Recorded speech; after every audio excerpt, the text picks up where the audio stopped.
Hi guys, so today we're going to be talking about landing pages. Maybe you have heard of them online, or maybe we have mentioned them here or there and you thought, oh, but I'm not really sure what that is. Well, today we're going to be talking about what they are, why they're useful, and how to approach yours. So let's just dive right in. First of all, landing pages are nothing more than a standalone web page designed with a specific objective, which is typically to convert. It's not a home page. Here we're not talking a lot about your company, we're not talking a lot about you, a lot about the services. We're talking about a very specific piece of information, focused, intentional, free of distractions, both visually and through the copy.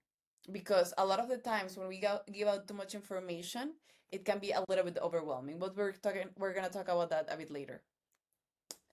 The main objective of a landing page is to drive a specific action, whether that is signing up for a newsletter, booking a call, buying a product. Landing pages are more important than ever because they're an entry point to move the person to act, or at least to keep them in your ecosystem. They're one touch point out of many. A good landing page has three things. First of all, it attracts the right person with hooks, whether it's visual or through copy. It converts, so it transforms interest into action, whether it's downloading a ebook or registering to an event or purchasing the service or product that you're offering. And finally, it sells, but it not only sells, it qualifies the lead to see if this person it's a right ICP for you or not. Because here we're not just collecting clicks, likes, and followers. We're trying to drive business and start real conversations. And here's something to take into account. Less is always more, both in the design and the copy. We don't want to create decision fatigue. We don't want to give so much information that the person feels overwhelmed and doesn't know what you offer and what is it that you wanted them to do. This is also subconscious, of course, but sometimes there's so much information that you just decide, well, I'll just do this later, and then you never do it. Too many choices typically ends up in no decision at all. That's why landing pages are so important, because they reduce the friction and they guide the person in a clear path of action. And another thing to take into account, for example, when we're creating forms, is again, be very intentional about it. Only get the information that you need, because it might overwhelm the other person and it might feel lazy and say, this is too much information. Why does this person needs so much information? So get only the data that you need to qualify the lead. So let's look at one example. For example, this is the landing page we did for a guide that we gave out after one of our boot camps. Here, the main goal is to download the guide, but as you can see, there's two CTAs. There's download the guide and then there's let's talk. But Sari, didn't we say that we wanted a singular focus? And yes, we want a main goal, but it's okay to have more than one CTA if you have a primary and secondary hierarchy. So there's one main action, so download the guide, and then maybe if you need more help, we can talk. Maybe you're targeting two types of visitors. Maybe one is more commitment than the other option, or maybe not in this specific case, but you have the same goal but in different entry points.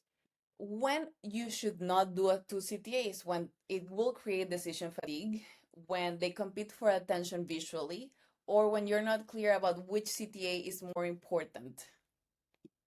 But in this case, visually, this is more important. Here we have a hook, which is visual, but it also lets you know what's happening, and it's sort of like a one, two, three lecture reading. Now let's look another example. Here's how you would integrate our landing page into the um, into your profile. So here we have host's profile. It would add Here, it would go underneath your About section. So once you click the featured, the thumbnail, you would be guided into a form. Again, just information that we need, ultimately necessary, and then you can book a call. Now I'm gonna quickly show you how to add the feature section to your profile before we move on with the rest of the presentation. Okay, so we have to go to our profile, and then you're just gonna go into the add profile section. We have core, recommended, additional. We're gonna go into recommended, add featured is the first option. We're gonna click on the plus button, add a link, and here we're gonna add the link that we want to use. Usually I would say, it depends on the use, but I would say add a form, but just for demonstrative purposes, we're gonna add this. Here, the title, we're not gonna add a description because it adds another layer of friction in the user experience process. So just to show you that it adds another layer, I'm gonna add a description. Get the sales book, the sales playbook, for example. And here I'm gonna add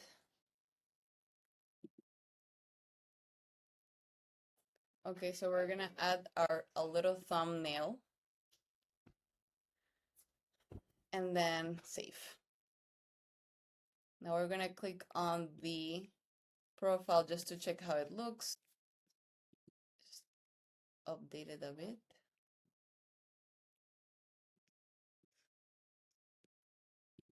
And here it is. So if we clicked on the description, for example, then we have this, and then we would have to click on here to get into the landing page, and we don't want that. We want to reduce the friction. So we're gonna remove the description. We removed it. Save. Now, if we clicked on the same area, we just go there, click to the landing page. Here's another path. So for example, if we clicked on it and I added the form that I mentioned before, then after you give us your email, you get the landing that I gave you before, and then you get the ebook. Another important tool that I wanted to mention today is video sales letter recording. There's many options in the market, but the one that we like the most is Loom. It's easy to use, it offers transcripts, and mostly what we like the most is the user experience. It's super easy to use. You can also download it in your laptop or computer and easy access. But a lot of the times in today's world, yes, we like written things, especially for LinkedIn purposes, but adding a human face, especially in today's world with all of this AI happening, seeing a face talking to you in a landing, for example, will always add a little bit of that much trust. And finally, the 5 rules for converting a landing page. Again, this everything you can A/B test and see what works best, but this is something you should take into account. First of all, one primary goal, make it seem in through the visuals, through the copy, what is the goal of this landing page. Hook, a visual hook or a verbal hook. It can be together, they can be separate. What matters is that the person retains and remembers whatever is going on in the landing page. Be very intentional about the form fields. So only ask what you need to ask for only ask for the data that's absolutely necessary.